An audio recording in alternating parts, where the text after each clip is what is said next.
Good morning बच्चों। हम अपना साइंस का चैप्टर 6 हीट एंड टेम्परेचर पढ़ रहे थे।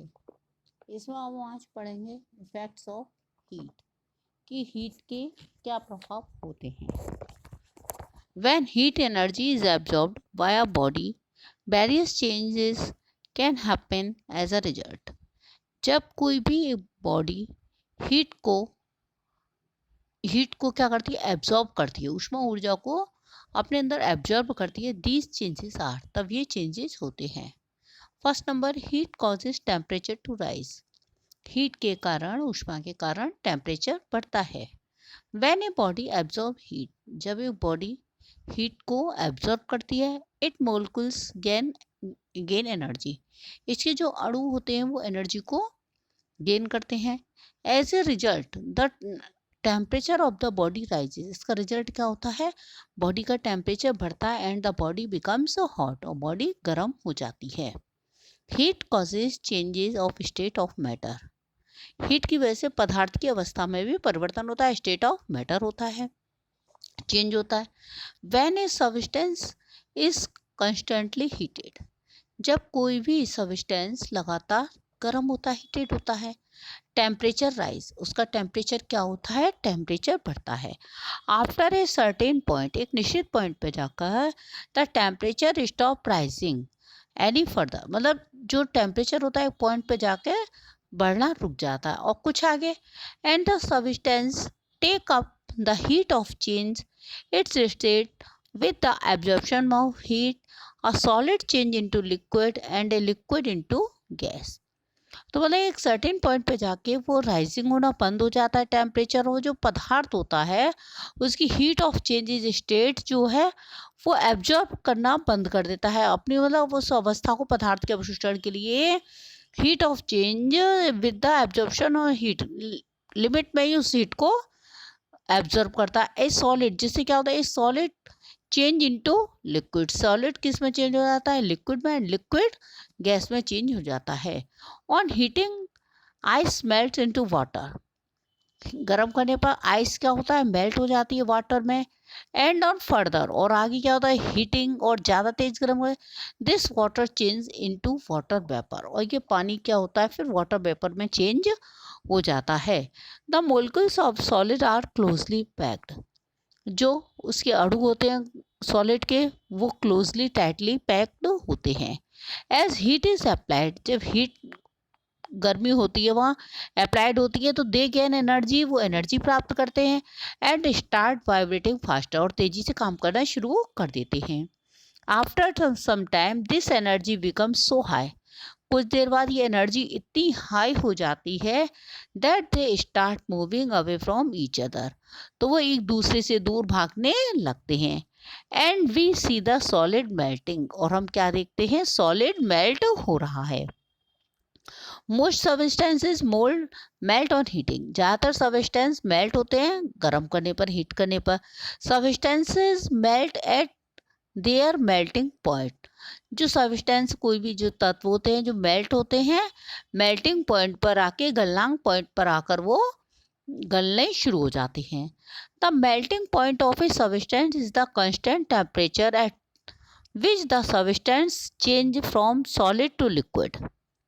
जब किसी भी चीज़ का मेल्टिंग पॉइंट लगातार वह स्थिर, the melting point of a substance, जब वो मेल्टिंग पॉइंट होता है किसी का, वह स्थिर एक टेम्परेचर होता है, constant temperature at which the substance change, उसमें क्या होता है, वो पदार्थ चेंज हो जाते हैं फ्रॉम सॉलिड टू लिक्विड, ठोस से लिक्विड में, सॉलिड से लिक्विड में चेंज हो जाते हैं। Similarly, a liquid when heated gains energy and its molecules start moving far away from one another, and you can see it boiling and changing into gas at its boiling point. Similarly एक liquid when heated gets energy, जब वो energy gain करते हैं और उसके molecules, अणु start कर देते हैं एक दूसरे से दूर जाना, और तुम क्या देखते हो कि वह बॉयल हो रहा है, और जब ज़्यादा तेज बॉयल होने पर वो गैस के रूप में चेंज हो जाता है। The boiling point of a liquid is the temperature it at which the liquid changes into gas. किसी भी लिक्विड का जो बॉइलिंग पॉइंट है वह टेम्परेचर होता है जिस पर वह लिक्विड जो है वो गैस में चेंज हो जाता है। There are substances which change directly from solid to gas on heating. कुछ तत्व ऐसे होते हैं जो कि डायरेक्टली सॉलिड से गैस में चेंज हो जाते हैं हीट करने पर, गर्म करने पर। सब substances are called sublimate and this process is called sublimation. Such substances उन पदार्थों को क्या कहते हैं? Sublimate, and this process is called, और इस प्रक्रिया को सब्लिमेशन कहते हैं। द रिवर्स हैपन्स, विपरीत कब होता है? When heat is taken away from a substance, जब किसी भी पदार्थ से हीट दूर जा रही हो। For example, a liquid when frozen change to solid, और a gas when cooled changes to liquid. जब कोई भी लिक्विड जो जमा हुआ होता है वो सॉलिड होता है और गैस होता है। व्हेन कूल्ड, और जब ठंडा होना मतलब उससे बाहर निकालते हैं तो वो लिक्विड हो जाता है। द वेपर ऑफ ए सब्लिमेंट, उसकी सब्लिमेंट, उस सब्लिमेंट की वेपर क्या होता है? Condense back it's solid form. Heat causes expansion, heat के कारण विस्तार होता है। एक्सपेंशन मीन्स फैलता है। ऑल सब्सटेंसेज सॉलिड, लिक्विड और gas expand on heating and contract on cooling. जो ऑल सब्सटेंसेज सॉलिड, लिक्विड या गैस गर्म करने पर एक्सपेंड होते हैं और ठंडे होने पर कॉन्ट्रैक्ट सिकुड़ते हैं। Expansion is the most in gases, विस्तार किस में ज़्यादा होता है? गैसों में। लेस इन लिक्विड, लिक्विड में कम, एंड लीस्ट इन सॉलिड, और सॉलिड में सबसे कम होता है।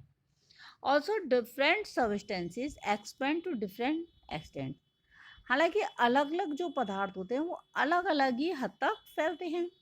Expansion due to heat is known as thermal expansion, जो हीट के कारण एक्सपेंशन होता है उसको हम थर्मल एक्सपेंशन, विस्तार कहते हैं। A expansion is solid, solid में expansion. We can perform the following activity to show expansion is solid.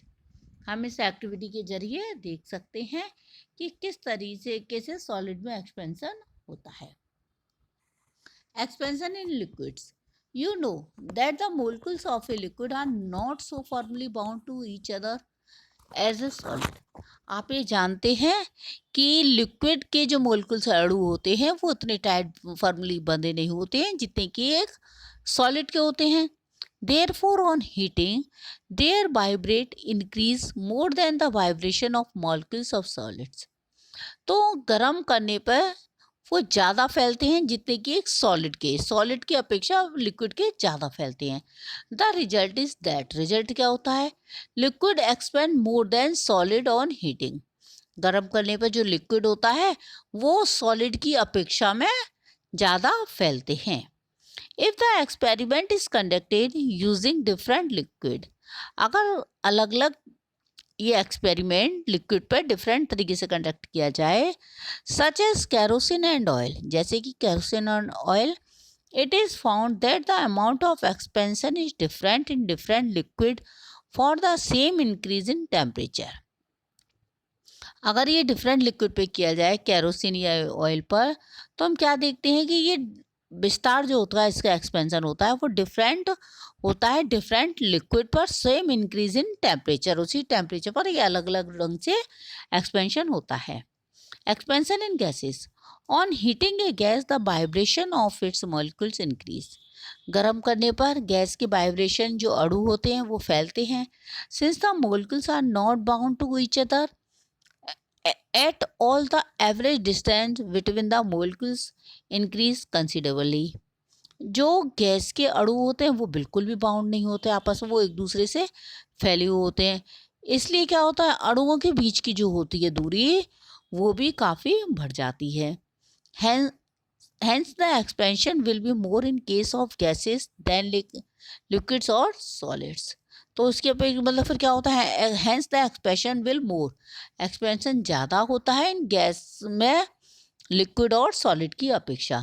दस गैस एक्सपेंड मोर, इसलिए गैस ज़्यादा फैलती है देन लिक्विड और solid on being heated.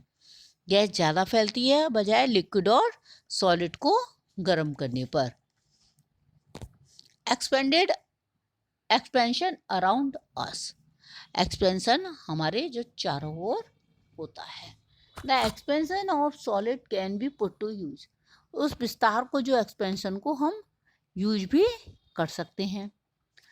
The metal caps on a glass bottles can be loosed by pouring hot water over the metal cap.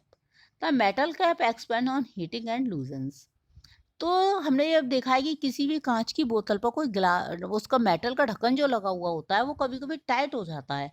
उसको हम ढीला करने के लिए क्या करते हैं, गर्म पानी में करते हैं। वो जब गर्म पानी में करते हैं तो वो मेटल का कैप जो होता है वो लूज हो जाता है, किसके कारण, गर्मी के कारण वो एक्सपेंड होता है और लूज हो जाता है। Second point, small gaps are left between length of railway tracks. This is done to allow room for expansion in summer. If they were fixed end to end without gaps, then in summer they would bend due to expansion and causes accident.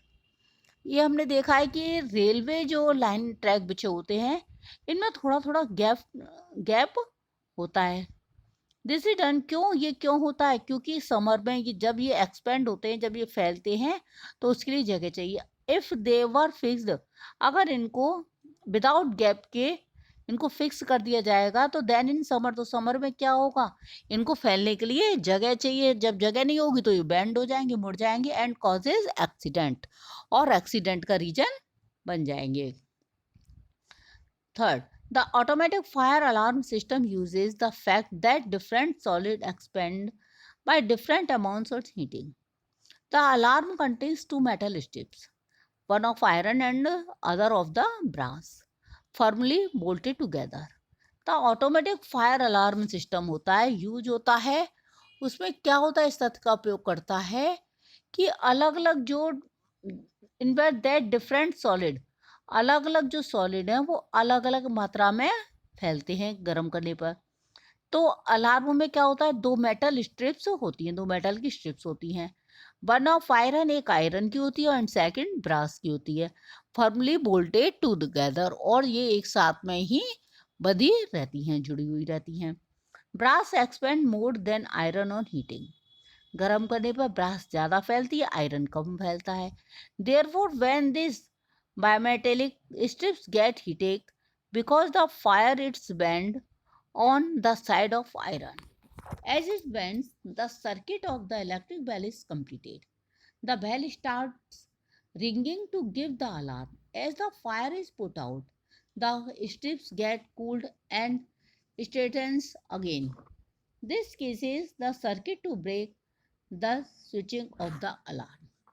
तो ये जो electric alarm होती है, ये automatic fire alarm होता है, इसमें दो स्विच होते हैं, दो स्ट्रिप लगी हुई होती हैं, एक आयरन की होती है, एक ब्रास की होती है। तो आयरन गर्म करने पे क्या होता है, ब्रास जो है आयरन की तुलना में अधिक फैलता है, और जब ये स्ट्रिप गर्म हो जाती है, तब ये गर्म हो जाती है तो वो क्या होता है, वो बेंड करती है कहाँ की तरफ, आयरन की तरफ। जब वो आयरन के लोहे की मतलब आयरन पट्टी की तरफ बेंड करती है, उससे वो सर्किट पूरा हो जाता है, तो इससे इलेक्ट्रिक बेल बजने लग जाती है।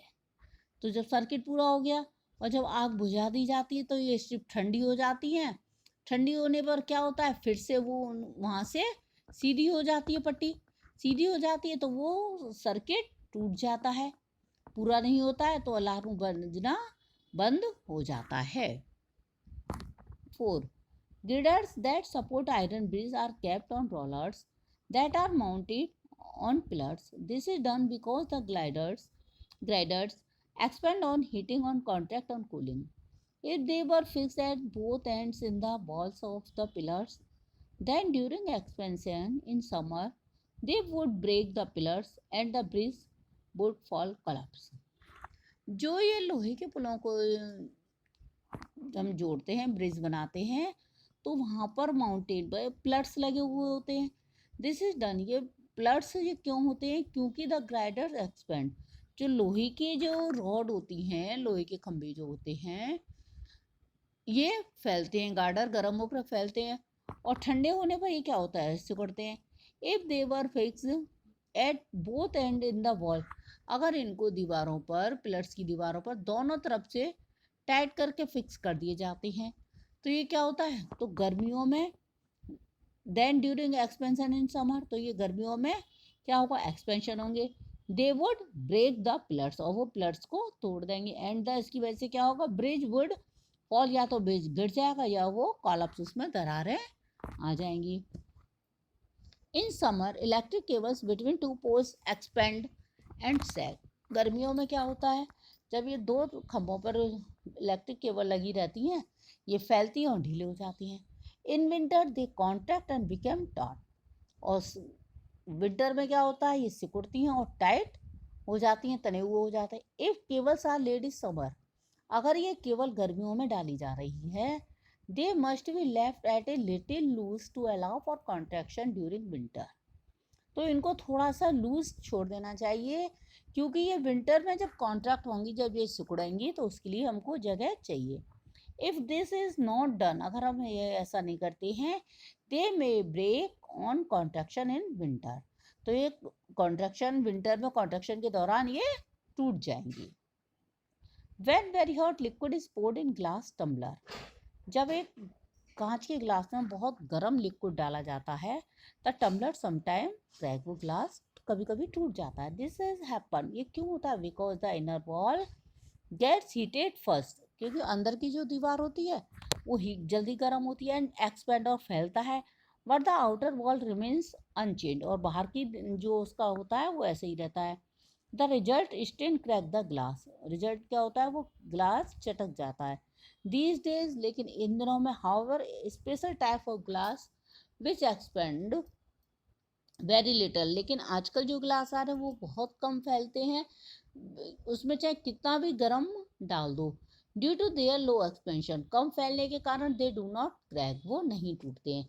Even if very hot liquid is poured in them, हाँ जहाँ तक उसमें काफ़ी गर्म भी डाल दो तभी वो नहीं चटकते हैं। One such glass is Pyrex glass, उस तरह की ग्लास जैसे कि एक तरीके का ग्लास है पायरेक्स ग्लास।